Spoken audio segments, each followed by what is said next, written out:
सबसे अच्छा समय होता है सुबह बैठ करके सबसे पहले क्या करना, सामायिक करना। चाहे सामायिक प्रतिमा हो या ना हो, चाहे हमारे कोई दो प्रतिमा के व्रत हो या ना हो, इससे कोई मतलब नहीं है। सामायिक हमारा धर्म होना चाहिए, यह पहचान होनी चाहिए जैनत्व की। अगर हर जैन इस भाव में रहेगा तो उसके लिए अपने आप यह पहचान बनेगी। भले ही आप ट्रेन में सफर कर रहे हो, ट्रेन में भी सोते हो, सुबह आपकी ट्रेन कहीं भी जा रही हो, कहीं भी ट्रेन खड़ी हो या चल रही हो, इससे कोई भी लेना देना नहीं है। आप तो अपनी डिब्बे में अपनी जगह पर बैठे ही हो ना। बस आप सुबह उठे, सुबह उठते ही आपने क्या भाव किया, सबसे पहले हमें सामायिक करना है। अगर ये आपके अंदर आ जाए तो ये जैनत्व की सबसे बड़ी पहचान होगी। जैसे इस्लाम में नमाज करने से इस्लाम की पहचान होती है, ऐसे ही जैनत्व की पहचान अगर होगी तो सामायिक करने से होगी। अहिंसा, खाना पीना, ये सब तो बाहरी बातें हैं। भीतर अपने लिए क्या कर रहे हो, ये अगर हम सीखेंगे तो किसी को सिखाएंगे। सामायिक करना सीखो। जरूरी नहीं है कि हम उसके लिए टाइम 48 मिनट का निकालें, 1 घंटे का निकालें। सामायिक श्रावक के लिए टाइम से बाउंडेड नहीं है। कोई तुम्हारी सामायिक प्रतिमा नहीं है, उनके लिए बता रहा हूं मैं। सुन रहे हो ना? नहीं तो अभी कोई प्रतिमाधारी कहने लगेंगे महाराज ने कह दिया है, कितनी भी कर लेना। मेरी परिभाषा किन के लिए है, उनके लिए सुने।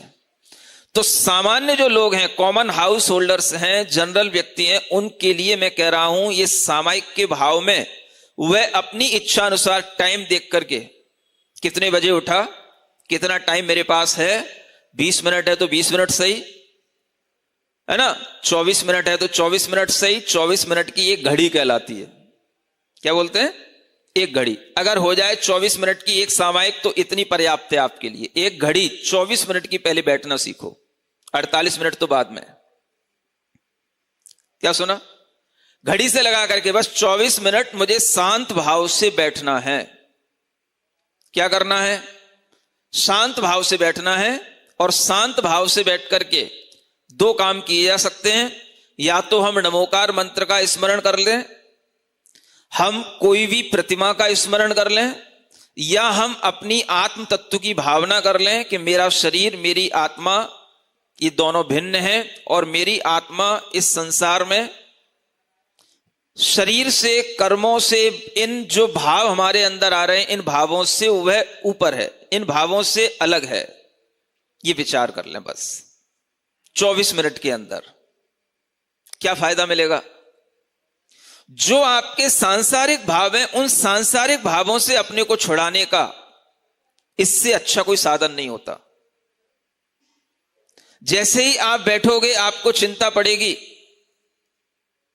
बेटी की, बेटे की, पत्नी की, पति की, किसी की चिंता नहीं करना। ये सब संसार के संबंध हैं, इनसे 24 मिनट के लिए मेरा कोई संबंध नहीं है।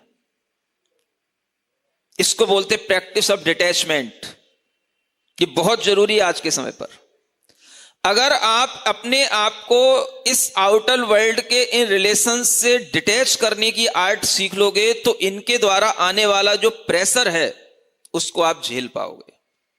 यह सामायिक का बहुत बड़ा फायदा है। प्रेशर किस चीज का होता है? मम्मी ने कह दिया है बेटा तुझे IITN ही बनना है, मम्मी ने कह दिया है बेटा तुझे डॉक्टर ही बनना है, मैं नहीं बन पा रहा हूं। कुछ देर के लिए मम्मी को भी छोड़ दो, मम्मी भी मेरी नहीं है। फिर प्रेशर कहां से आएगा? नहीं समझ में आया? जो रिलेटिव्स अपने को प्रेशर दे रहे हैं वो मेरे है ही नहीं है। कोई सगे संबंधी 24 मिनट के लिए मेरे नहीं है। मैं सिर्फ आत्मा हूं। मैं अपना स्वयं का संवेदन करना चाहता हूं। मैं इन बाहरी संबंधों से अपने को अलग हटा करके समभाव में आकर के अपने अंदर 24 मिनट के लिए एक इंट्रोस्पेक्शन अपना कर रहा हूं। इसका नाम क्या है? सामायिक। Means A state of equanimity इसको बोलते हैं। ये सामायिक का भाव अगर आपके अंदर आएगा तो सारा पीयर प्रेशर आपका बाहर छूट जाएगा। और अगर जिसकी हैबिट होगी तो आपके लिए कितना भी अपने जीवन में प्रेशर आगे बढ़ेगा, आप उस सामायिक के माध्यम से उसको दूर करते जाओगे। ये एक बहुत बड़ा टूल है ये सामायिक। इसको लोग समझते नहीं। पहले कुछ लोग करते भी थे, अब तो सब भूल गए। सिवाय मंदिर में दान पूजा करने के और कोई काम बचा ही नहीं। और इस काम को मैं मना नहीं कर रहा हूं, लेकिन इसकी भी एक क्या अहमियत है वो मैं बाद में बताऊंगा। लेकिन ये पहली चीज जो मुख्य है वो क्या है? अपने लिए, जिससे हमारे जीवन की पहचान है, तीर्थंकरों के द्वारा बताया हुआ ये भाव, सामायिक का भाव। समझ रहे हो? कितनी देर? 20 मिनट, 24 मिनट, मैं कहता हूं 15 मिनट सही, मैं कहता हूं आधी में भी आधी सही। नहीं समझ में आ रहा है? 12 मिनट सही, शुरू तो करो। नहीं समझ में आ रहा? वो बोलते हैं ना, तुलसी संगत साधु की हरे को, क्या बोलते हो, आधी में आधी पुण्य, दुआ याद नहीं आ रहा है। हाँ, आधी में पुण्य आधी, हरे कोटि अपराधी। तो आधी घड़ी में भी और आधी कर दो, क्या फर्क पड़ रहा है? लेकिन अपने अंदर ये विश्वास लाओ कि मुझे जो तीर्थंकरों ने कहा है मैं उसका अनुसरण करूंगा, तभी मैं वास्तव में तीर्थंकरों की वाणी से जुड़ करके तीर्थंकरों का धर्म अपने अंदर आत्मसात करूंगा। तो ये काम हर बच्चे, हर बड़े को करना चाहिए। 10 मिनट सही, 12 मिनट सही, समभाव में बैठना। बस ऐसे बैठ जाओ तीर्थंकरों की तरह, चाहे ऐसे बैठ जाओ, चाहे ऐसे हाथ लेकर के बैठ जाओ। 10-12 मिनट उठने के बाद में शांत भाव से बैठो। सिर्फ अपने अंतरंग को, अपने आत्म परिणामों को महसूस करो और अपने शरीर से अपने को भिन्न महसूस करो। बस कोई भी संसार के बाहरी भाव उस समय याद में मत लाओ। बस मैं चैतन्य आत्मा हूं, इतना स्मरण रखो बस। इसका नाम क्या है? सामायिक।